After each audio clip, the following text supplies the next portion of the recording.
Hello बच्चों, हमने already DPP number 1, 2, 3, 4 complete कर लिया है। Now this is DPP number 5। Try करते हैं। पहला question, a quadratic equation whose zeros is 5, sum of the zeros is 5 and product of the zeros is 6, तो equation will B, कौन सा option इसमें से मुझे लग रहा है ऑप्शन नंबर 4 सही है। बताओ सही है कि नहीं। आपको मैंने बताया है कि किसी भी इक्वेशन को कंस्ट्रक्ट करते हैं तो उसका स्ट्रक्चर क्या होता है, K bracket X square minus sum of the roots into X plus product of the roots. तो हमने क्या किया, सिर्फ और सिर्फ +5 रख दिया अल्फा प्लस बीटा की जगह और जीरोस की जगह 6 रख दिया, तो equation will be x square minus ऐसे। नेक्स्ट, इसका आंसर क्या होगा, सम ऑफ द रूट जीरोस, ठीक है। सो माइनस का आएगा और ये हमारा ऑप्शन नंबर ए सही होगा। कर लोगे अपने आप। Okay, now question number 3, sum of the zeros will be 3, product of the zeros will be -3, so C option. कर पा रहे हो ना। चलो नेक्स्ट।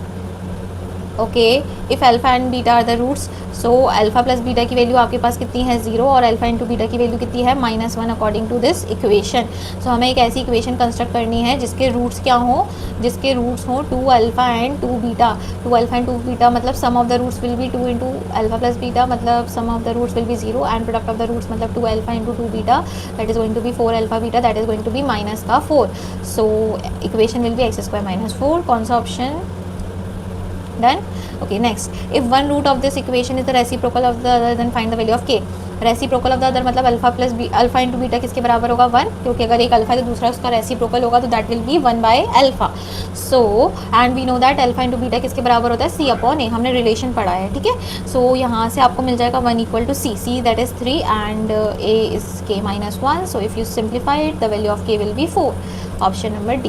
कोई दिक्कत नहीं, आगे चलें। नेक्स्ट, ट्रू और फॉल्स देखते हैं। If the quadratic equation has if the quadratic equation the coefficient of x is 0, मतलब बी किसके बराबर है, 0, then the quadratic equation has no real roots. अच्छा, नो रियल रूट्स मतलब discriminant should be less than 0, और discriminant किसके बराबर होता है, b² - 4ac के बराबर। तो अगर आप b की जगह 0 रखोगे तो आपको d की वैल्यू कितनी मिलेगी, -4ac। अगर d की वैल्यू -4ac है तो it depends upon a and c ना, कि डी पॉजिटिव होगा कि नेगेटिव होगा। सो ऐसा ज़रूरी नहीं है। तो हमारा जो स्टेटमेंट है वो क्या है, फॉल्स। आया समझ में, डन डन डन। ओके, 1 इसका क्या रूट है, हाँ है, true. If the sum of the zeros is this, product of the zeros is this, the equation will be this, true. Every quadratic equation has exactly 1 root, ये statement हमारा false है। Quadratic equation के at most 2 zeros होते हैं, 2 roots होते हैं, तो ये मैंने आपको ऑलरेडी बताया है बेसिक्स में। If the value of the discriminant is 0, मतलब d किसके बराबर है, 0, then the quadratic equation has real and distinct, equal होते हैं ना, तो ये स्टेटमेंट भी क्या हो गया, फॉल्स। तो सारे हमने ट्रू और फॉल्स समझ लिए। Now fill in the blanks, fill in the blanks करते हैं। चलो बच्चों, इफ़ ax², कलर चेंज कर देते हैं, ax² + bx + c = 0, तो हमें पूछा है has equal roots. Equal roots मतलब b² - 4ac = 0, b² = 4ac। तो क्या बोला है, c किसके बराबर होगा, c होगा हमारा b² / 4a के बराबर। ख़त्म, लिख दो b² / 4a। आया। नेक्स्ट करें। If 2 is the root of this quadratic equation then find k। So 2 इसका रूट है तो 2 इसको सेटिस्फाई करेगा।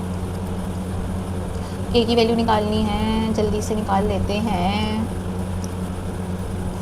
k की वैल्यू आ रही है -3, k = -3। चलो नेक्स्ट।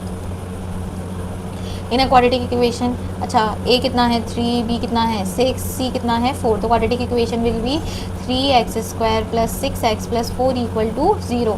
तो हमें पूछा alpha plus beta, alpha plus beta बहुत ईजी है, -b/a मतलब -6/3 दैट इज़ -2। खत्म, आगे चलते हैं। हाँ, for the equation this if one root is -5, दूसरा रूट क्या होगा, 2 होगा। बहुत ईजी सा क्वेश्चन है। नेक्स्ट,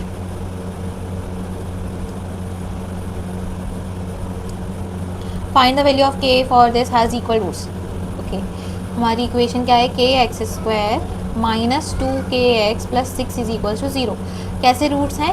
इक्वल रूट्स हैं। इक्वल रूट्स मतलब B square is equal to 4ac, B square मतलब 4k square equal to 4a और ये c 6, 4 से 4 कैंसिल, k से k कैंसिल, k की वैल्यू आ गई 6। ठीक है, समझ में आ रहा है? k की वैल्यू हमारी कितनी आई है? k equal to 6। नेक्स्ट करें, find the discriminant of the equation. पहले इक्वेशन को स्टैंडर्ड फॉर्म में लिख लेते हैं। Equation will be 9x square minus 6x plus 1 equal to 0, ये इक्वेशन है। सो हमें बोला है फाइंड द नेचर। नेचर निकालने के लिए d निकालना होगा। बी स्क्वायर मतलब 36 माइनस 36, 4ac 36। सो d कितना आ रहा है? 0। अगर d 0 आ रहा है तो हमारे रूट्स कैसे होंगे? d 0 आ रहा है मतलब रूट्स कैसे होंगे? Real and equal.